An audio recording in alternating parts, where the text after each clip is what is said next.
Hi everyone, welcome to North Dakota Pulse. Tonight I will be covering the most important stories of North Dakota today.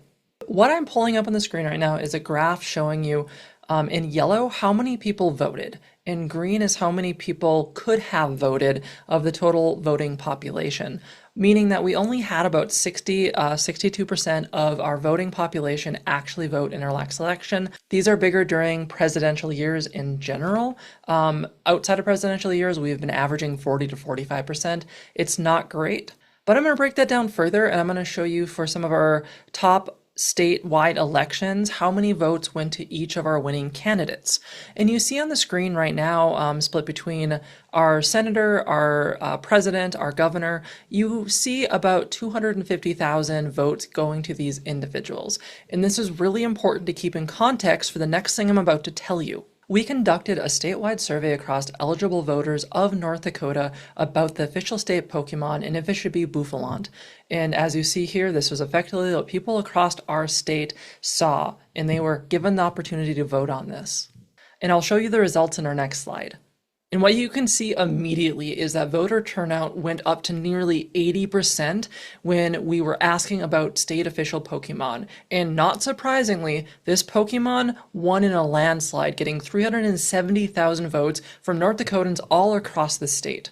If we now compare that to the other candidates...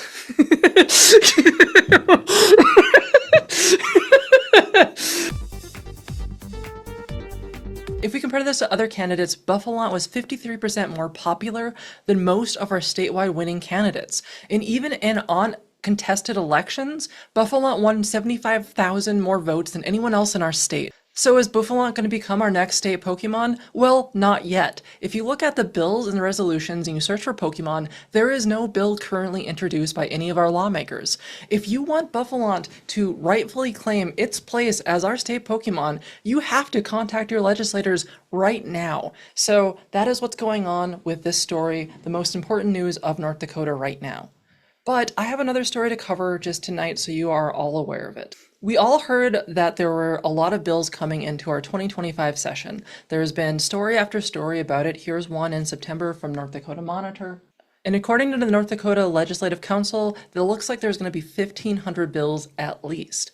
That leads us to the question of why. And I investigated that and found answers that are going to surprise and terrify you. And here's what I found.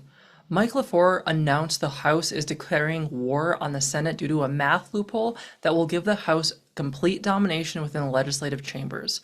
Quote directly, "We crunched the numbers and realized that if we could get more than 1,000 bills out, we'd start erasing Senate bills. Traditionally, House bills are numbered 1,000 and they go up from there. Senate bills are numbered at 2,000 and they then go up from there. What Mike LaFleur realized is that if the House bills exceed 1,000, if they go to 2,000, they will start to erase the Senate bills. And by doing so, they can effectively erase the Senate entirely from our North Dakota government. We've traditionally never had so many bills as to worry about overlap, not even close, but it's now clear why we had so much effort to put so many bills in the session, as the House has declared war on the Senate.